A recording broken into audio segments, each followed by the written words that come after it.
पंढरपूर शहराच्या सर्वांगीण विकासासाठी आमची लढाई, भगीरथ भालके यांचं वक्तव्य. देशात राज्यात भाजपची सत्ता आहे. पंढरपूर नगर परिषदेत भाजपची सत्ता आल्यास भरघोस निधी मिळवता येणार आहे. पंढरपूर आंतरराष्ट्रीय दर्जाचं करता येणार असल्याचं सांगतायत. मात्र गेल्या 40 वर्षापासून अपवाद वगळता यांची सत्ता आहे. यांना अद्याप पंढरपूर धूळमुक्त करता आलं नाही. पंतप्रधान आवास योजनेची घरं नागरिकांना दिली जात नाहीत. गुंडगिरी, हुकुमशाहीमुळे नागरिक भयभीत आहेत. नागरिकांनी यांना झिडकारले. आता याच नागरिकांनी निवडणूक हातात घेतली आहे. विठ्ठल परिवार एकसंघपणे लढतोय. येत्या निवडणूक निकालानंतर हे दिसून येईल. त्यामुळं शहराच्या सर्वांगीण विकासासाठी आमची लढाई असल्याचं भगीरथ भालके यांनी सांगितलं. ते झेंडे गल्ली येथे प्रभाग क्रमांक 3 मधील उमेदवार सर्व राजश्री गंगेकर आणि अक्षय गंगेकर यांच्या प्रचार सभेत बोलत होते.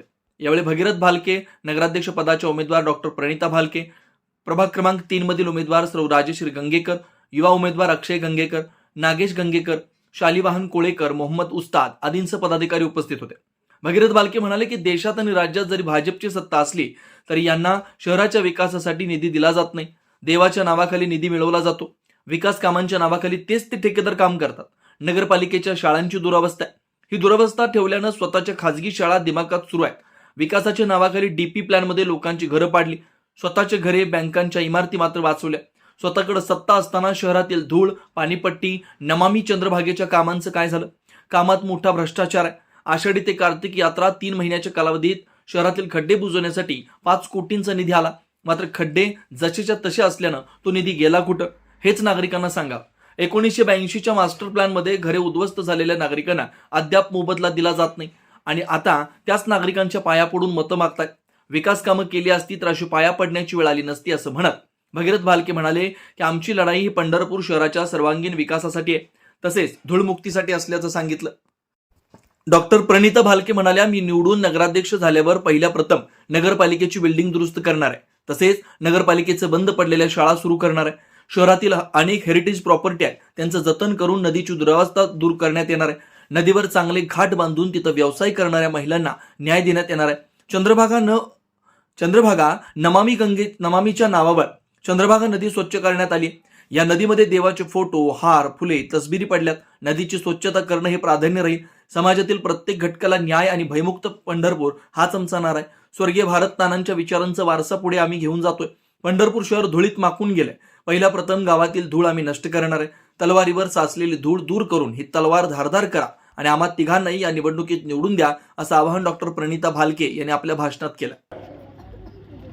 यायला वेळ झाला कारण मी आज ईव्हीएमच्या मशीनची तपासणी त्या ठिकाणी मतदानच्या बोर्डामध्ये होती आणि जाईल त्या भागात, जाईल त्या गल्लीत आमची काळजी करू नका, मशीनची काळजी करा म्हणून त्या ठिकाणी सांगतात. आणि त्याच काळजीपोटी, माझ्या उमेदवारांच्या काळजीपोटी नाही तर तुमच्या काळजीपोटी त्या ठिकाणी गेलो. आणि उद्याची ही निवडणूक 9 वर्षानंतर नगरपालिकेची निवडणूक लागली आहे आणि गेले 40 वर्ष जे सत्तेत आहेत त्या सत्ताधाऱ्यांनी या निवडणुकीच्या निमित्तानं या शहराच्या नागरिकांच्यासाठी काय केलं हे सांगायला पाहिजे, बोलायला पाहिजे. पण ते बोलताना, सांगताना दिसून येत काय? ते बोलतायत भगीरथ भालकेवरती वैयक्तिक टीका. माझी पत्नी नगराध्यक्ष पदाच्या उमेदवाराला उभे आहे. महिलेवरती देखील तुम्ही टीका करायचे त्या ठिकाणी सोडत नाही. ठीक आहे, आम्ही हयात आहे, पण हयात नसणाऱ्या माझ्या वडिलांच्या वरती देखील तुम्ही खालच्या पातळीला जाऊन टीका करता. अरे, पंढरपूर शहर हे त्या ठिकाणी पांडुरंगाच्या नगरीनं ओळखलं जातं. संस्कार आणि सुसंस्कृतपणाचं लक्षण इथल्या अगोदरच्या मान्यवरांनी दिलं. आणि तुम्ही जरी चुकला असाल तर मी चुकणार नाही, कारण माझ्या आई वडिलांनी माझ्यावरती संस्कार दिले. हयात नसणाऱ्या माणसावरती बोललं नाही पाहिजे. आज एकीकडे प्रिन्स चार्ल्स काय सांगतात, पंढरपूर शहर आंतरराष्ट्रीय शहर करू म्हणून सांगतायत. काय आंतरराष्ट्रीय? अरे पण तुम्ही आंतरराष्ट्रीय शहराच्या गप्पा मारत असताना या शहरात आज कुठल्याही गल्लीत जावा, बोळात जावा, प्रभागात जावा, धुळीमुळे आमची काय अवस्था झाली आहे तुम्ही त्या ठिकाणी बघा. आज जी आमची लहान मुलं मुली असतील, घरातली वडीलधारी माता भगिनी असतील, धुळीच्या आजारानं त्रस्त आहेत.